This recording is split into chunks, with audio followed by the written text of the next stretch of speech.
Well, good afternoon, everyone. It's digital host AJ Wiest, and we just learned earlier today that Cullman officials will be holding a press conference today at 2 to address a recent span of local law enforcement arrests. Now, of course, this is the same day that we learned that in Hanceville, a 911 dispatcher was killed after he was found with several different drugs in his system.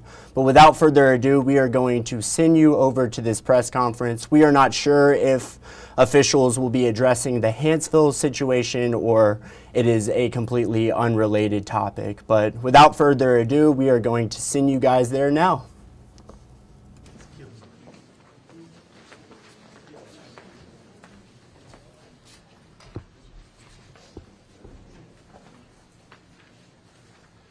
Good afternoon. I'm District Attorney Champ Crocker, joined here by Sheriff Matt Gentry. This is a sad day for law enforcement, but at the same time, it is a good day for the rule of law. The grand jury of Cullman County has recently returned multiple felony and misdemeanor indictments on 5 Hanceville police officers and 1 spouse of an officer. As DA, I would like to thank several agencies and individuals for their assistance in this investigation. The Alabama State Bureau of Investigation, Special Agent Jamie King, who led this investigation. Alabama Attorney General Steve Marshall and his staff. The Attorney General's office reviewed these charges before we took them to the grand jury, and General Marshall and I have remained in close contact throughout this process. The Alabama Ethics Commission and Special Agent Chris McKay, Cullman County Sheriff Matt Gentry and his staff for their assistance, as well as the Cullman Police Department who provided assistance, and the Wallace State Police Force who responded in this case. I want to go through the charges and the individuals at this time, and we're going to have something on the screen.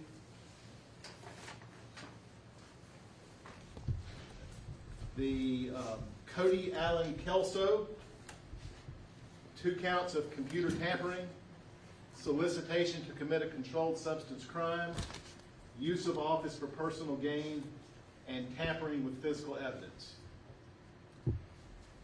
Jason Scott Wilbanks, 2 counts of computer tampering, 2 counts use of office for personal gain, 2 counts solicitation to commit a controlled substance crime, and tampering with physical evidence. Jason Shane Marlin, 2 counts of failure to report an ethics crime and tampering with physical evidence.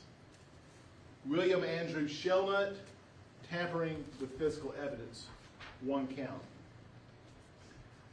Eric Michael Kelso, 4 counts, unlawful distribution of a controlled substance, 2 counts, conspiracy to unlawfully distribute a controlled substance. His spouse, Donna Reed Kelso, 2 counts, unlawful distribution of a controlled substance, 2 counts, conspiracy to unlawfully distribute a controlled substance. All charges are felonies, with the exception of tampering with physical evidence, which is a Class A misdemeanor. The grand jury, and I'm going to speak about the grand jury and their work. But first, I want to tell you the grand jury's findings and recommendations, which were unanimous and made public by the grand jury. I'm going to read these 9 points for you.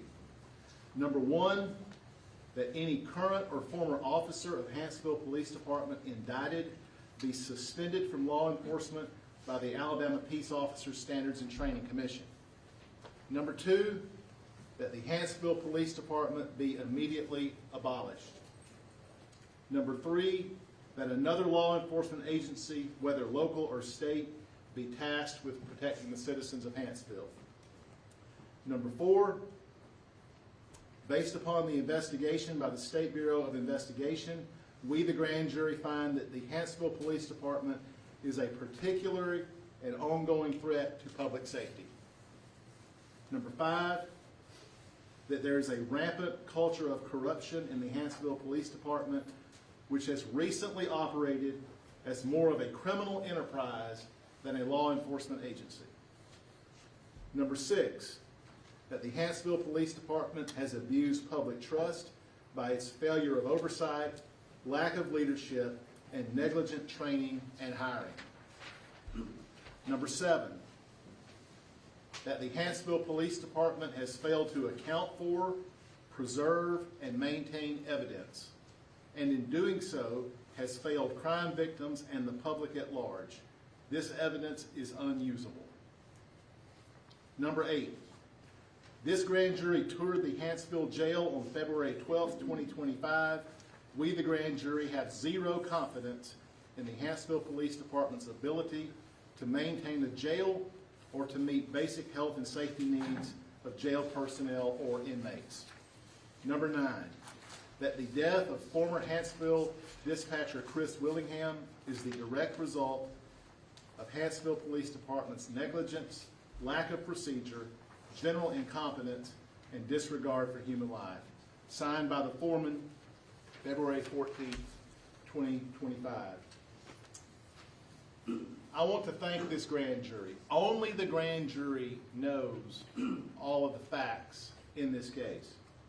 The grand jury was 18 people from all walks of life and different backgrounds from all over Cullman County. They took an oath to diligently inquire indictable offenses without malice or fear and to the best of their ability. Before we started, the grand jury and I said a prayer together, and we asked that the Lord's wisdom and discernment guide every part of this process.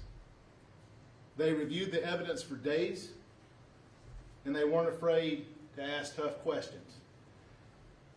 This grand jury upheld their oaths on behalf of the citizens of Cullman County, and they were unanimous in their recommendations, and they were unanimous in all the indictments that I've listed.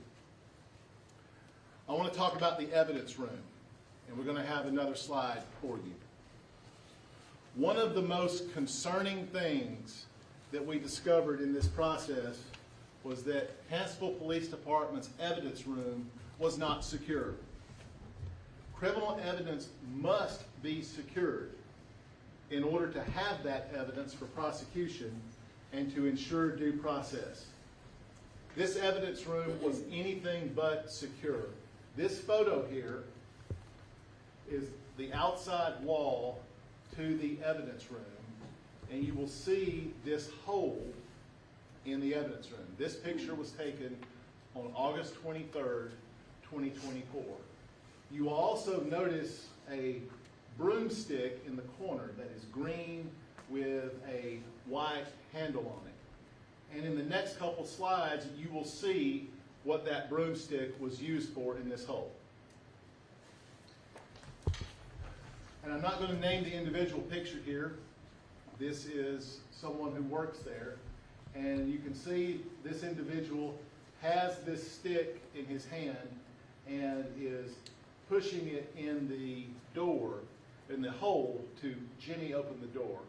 And the grand jury watched a lot of videos. This is from security camera footage showing this evidence room was routinely accessed by individuals who were not authorized to do so, going in and out using this stick through the hole in the wall. And we have one more photo of that.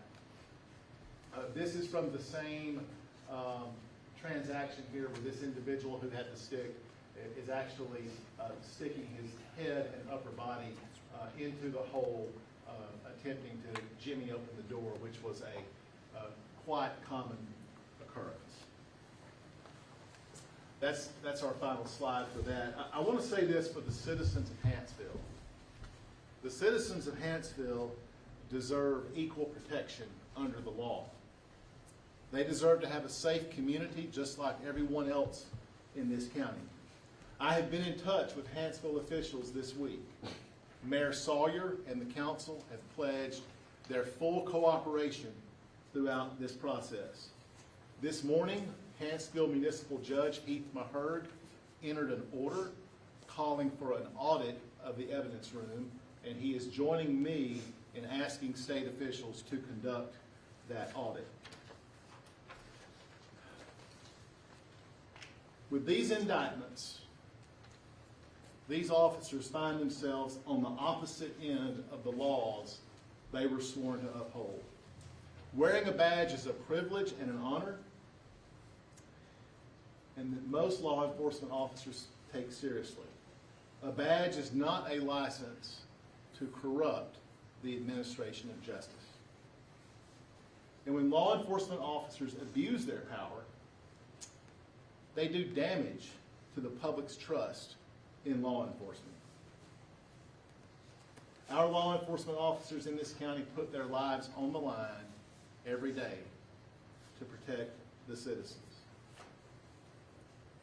And those officers who would break the law diminish the sacrifices of the overwhelming majority of officers who protect and serve. And when law enforcement officers do not meet the standard that they should, they will be held accountable. Now, we will allow some time for questions. I am not going to discuss the facts of these cases. I will answer any general questions to the extent possible, but first I will defer to Sheriff Gentry. Thank you, DA. You know, there's nothing more important to us in law enforcement than good, honest law enforcement. When we have those that do wrong, it hurts us all. The reason I'm standing here today with the district attorney because I believe in doing what's right. But I also want to stand up for the law enforcement men and women of the sheriff's office, men and women of the police department here in Cullman, troopers, and law enforcement across the state of Alabama for the 99% that do what is right. We always hear there's the 1%. Well, today you're seeing the 1%. But we always have to stand up for what's right. And those men and women that go out every day to make a sacrifice that we're protected. The other issue I want to address is once I knew the grand jury's findings and the report, myself and members of the command staff started meeting to assure the citizens of Hanceville one thing: safety. And I want to speak to those citizens. I know right now that you're going through a range of emotions from anger, hurt, all of the things that we feel when our trust has been betrayed, fear. But I can assure you, members of the sheriff's office here in Cullman County, we have already met. I have spoken to members of Hanceville, the mayor and the council. We will do what is necessary to protect our citizens in Hanceville, because they're not just citizens of Hanceville, they're citizens of Cullman County. And as sheriff, we protect all citizens of Cullman County. That's what I've been doing for the last 25 and a half years, and that's what I'll continue to do. Days like this come and go, but good law enforcement will stand the test of time. And I'm pleased to be standing here with the district attorney and all of those that do what is right. So thank you for being here, and thank you for getting out the truth. What do you, so the grand jury found that the Hanceville Police Department is a particular and ongoing threat to public safety. Can you expand on what that threat is? Can you tell us how it's an ongoing threat to public safety? I believe that finding was based on the charges themselves, based on their observations of the conduct that had been going on. The charges that go to that finding speak for themselves. Do you expect any other charges to come with this? For these defendants, I do not expect any other charges unless there is new evidence. As for anyone else, I can't say at this time. It says the police department should be abolished. Is that happening? You would have to ask the city of Hanceville about that. I have not heard of what their plans are in that respect. So these recommendations are made to the city of Hanceville and then they take action on them? The recommendations have been made to the public at large, and then whatever action is taken will be up to the mayor and the council. And what's going to happen with these cases that the evidence has been tampered with? Some of those cases are in the municipal court of Hanceville. Some of those cases, if they're felonies, are cases that we handle in state court. We are going to begin a review process of all those cases. We will look at those on a case-by-case basis.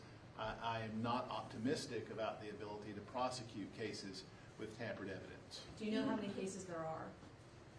We are working on that. One is too many. Sheriff, Can you will touch be on taking over the dispatcher that passed away? It mentions here negligence from the police department. What happened in his case, Mr. Willingham, what happened in his case as to why there was negligence that led to his death? Well, the grand jury reviewed a lot of material. Not all of it was the subject of charges. No one was charged in these indictments with Mr. Willingham's death. However, the SBI obtained a good bit of security camera footage and so forth. And let me say this. I am not here to defend Chris Willingham, and I am not here to tear him down. He has a family and friends. He's been around for a long time. But the unfettered access that a lot of people had to the evidence room, I believe, is the basis for that recommendation. Can I make an add something? So let me add something to that. So anytime in law enforcement, you're held accountable to all actions. One of the most important things that we can do for the prosecution of crimes is a chain of custody. So you must set a standard for that chain and the ability to keep it secure at first go. And when that is not met, you see incidents and things that has happened like we're talking about today. So, you know, it's a task to ensure that that is the level of security that you need. And there's a lot of policies and procedures in place. If law enforcement agencies go by those and do what's right, it's never a question. One of the things at the sheriff's office is we get audited every couple of years by the state. One of the things they do is review our evidence room. And so you have to have those measures in place to provide that security and accountability for law enforcement. So to follow up on that, the coroner released to us that his cause of death was due to fentanyl, right? So are you trying to say here maybe fentanyl was not kept in a secure place that may have led to maybe too much exposure to Mr. Willingham's death? Well, I would just say that nothing was secure about the evidence room, and when Mr. Willingham was discovered, there was evidence in his office. Have those 5 officers that charges brought against them, are they still employed by the city of Hanceville? And if not, Hanceville's then down 5 officers. Is the Cullman County Sheriff going to increase patrols to the city? I'm not sure what everyone's status is. I would defer to the city of Hanceville to update you on what the status of those officers is. And I would just mention this about the chain of custody and why that is so important. When we go to court and we are introducing evidence from the evidence locker, part of our burden is showing that evidence in the courtroom, whether it's guns, drugs, whatever, is the evidence that was seized by the officer who made the arrest. And the chain of custody goes into effect from the minute an officer seizes evidence in terms of documented who handled it, where it went. Maybe it's taken out to go get forensic testing at the state crime lab. That happens. It comes back. It's sealed, and it is secured. And that is how prosecution is done, is we have to prove the integrity of that process. You cannot have a prosecution if you do not have the integrity of the evidence. The fentanyl that was in Mr. Willingham's system, did he intend to get into the evidence room, or was it not secured and he came across it and that's what killed him? Say that Mr. Willingham was given access to the evidence room through what you just saw, and he had access to it on his last day at work. and let me answer, there was kind of the similar questions. We have not received a formal request yet at the sheriff's office to take over the Hanceville area in Cullman County, but we are making preparations. Our command staff, the deputies know, because number one, their number of officers is down, so we're already making preparations to be responding to calls to ensure the citizens of Hanceville are safe and secure and taken care of by the sheriff's office. Do we know how many officers are left now at this point with Hanceville PD? We do not. I do not. If it is disbanded, will you all solely take over, or would Alita come in? No, we will take it over. If they are disbanded, I've already spoke with the chairman of the county commission. We've already started negotiations with the leadership in Hanceville to see what it would look like, but we would take over all responsibilities from patrol in that area, investigation in that area, dispatch, and or the jail. Of course, you know, we have the jail here where we run over 400 inmates a day, so. Now, you did mention the Hanceville jail and the conditions, and there were subpar. Can you give us some more details about those conditions and what was so alarming? You know, that was a recommendation the grand jury made. I have not physically been in their jail. You know, one of the requirements of a grand jury is to come through and inspect our facility every time they meet. So for us, we take a lot of pride in our facility and the way we run our detention center. I would assume that what they saw was not up to par. But if we take over inmates for Hanceville, we will not use their facility. They will be coming to our facility. What happened to those inmates that were in the Hanceville jail? If the sheriff's office takes over the Hanceville jail, then those inmates will be transferred to our facility. We currently house the city of Cullman's inmates, county inmates, state inmates, and we also have federal inmates. So we would just shift them to us. So no one should be in there right now, today? Well, we've No not inmates. taken over the facility yet. Not. No, we have Did not. Mr. Willingham have a previous drug history, and did he obtain the drugs on his own? I don't want to get into Mr. Willingham's history out of respect for him and his family, but Mr. Willingham was given access, like a lot of other people, to the evidence room. Is Mr. Willingham the only death that is associated with the Hanceville Police Department? Repeat that Is question. Mr. Willingham the only death associated with the Hanceville Police Department? I'm not aware of any others, Mr. Can you Speaker. speak on the, like the sentencing ranges as far as jail time, prison time, felony versus misdemeanors with it? So the misdemeanors that were charged in these cases are Class A misdemeanors under Alabama law that carry up to 1 year of confinement. All of the felonies that were charged in these cases are Class B felonies, which carry 2 to 20. Are they, did they make bond? My understanding is that these defendants have all made bond. The sheriff and I can speak more to that. I believe they were arrested and turned in today. Sure. All of the defendants have made valid bonds through one means, whether it was a secured bonding company, secured property bonds, but all have made bonds currently. Sheriff, were any of these officers ever employed by the Cullman County Sheriff's Office?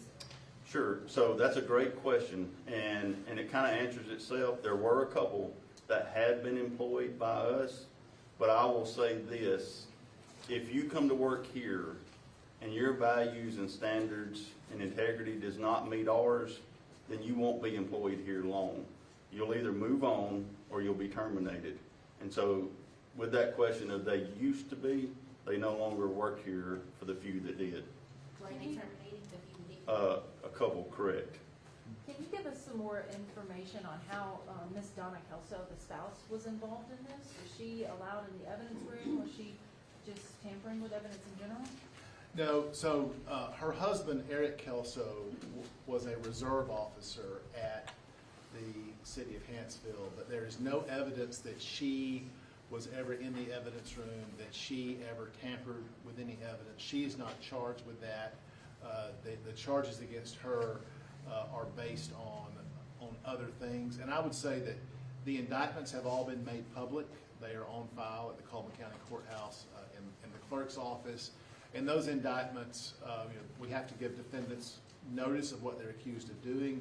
Those indictments spell that out a little bit more. Does this have anything to do with any other case, or is it really just to do with the evidence room? I don't want to get into other investigations. I would just say that several agencies have worked very hard to bring these cases to justice. How long do you think this corruption and tampering of evidence has been going on, and when were you guys first alerted that this all could have been happening? These allegations, that there are dates in the indictments, and the dates in the indictments for these charges are all based on things that happened in 2024. And so I cannot speak as to what was going on before that because we deal in proof. A chief of police is hired by the city. You know, I'm not sure when the chief of police may have been hired, but you know, it's up to the council, the mayor. How is the people of Hansville supposed to entrust their council and mayor to hire another police chief or more officers? Well, I can't speak as to their relationship to the mayor and the council, but I think it is important for the citizens of Hansville to know that when something is done, my office, state agencies, sheriff's office are going to be there to assist them. The mayor and the council have pledged their full cooperation with this process going forward, and I take them at their word. Sheriff Gentry, I have a question for you. How do you feel today knowing that, you know, as a man who upholds the law, that you are now having to arrest your colleagues today? Well, unfortunately, in the last 25 and a half years, this is not the first time. And so, you know, it really breaks your heart. It breaks your heart when you have men and women that are sworn to uphold the truth and they break the trust of the public. The sheriff's office here, I've been blessed the last 25 and a half years of my career. The last almost 11 as sheriff. And we have a motto here, which of course you can see our seal and our beliefs. But the office of sheriff doesn't belong to me. It doesn't belong to the deputies. It belongs to all of us. And when good law enforcement and honest law enforcement and the citizens stand shoulder to shoulder, that's a bond that's unbreakable. And so it really hurts those that do what's right every day, day in and day out, to protect the citizens when you have a few that make bad choices. And it really, it's heartbreaking for us because now we have to defend ourselves more to doing what's right. And really it shouldn't be that way. We took an oath to do what's right and it should be that way. But when you deal with people and you deal with decisions, these are things that come across. But the one thing that I'm proud of since this morning, and I've been very blessed to be in Cullman County, but since this morning I've had citizens from Cullman County, other areas across the state that reach out and support us and say, we know y'all do what's right. You had a few that made bad decisions, but we will always be there to support the good law enforcement at the sheriff's office and other agencies in Cullman County that do what's right. So for me, that gives me hope. You know, when we have those leadership, we have the citizens that reach out and say that, you know, that gives me all the hope to continue on and do what we do. Do we know they were directly distributing anything, and is that why they may be considered a threat to public safety?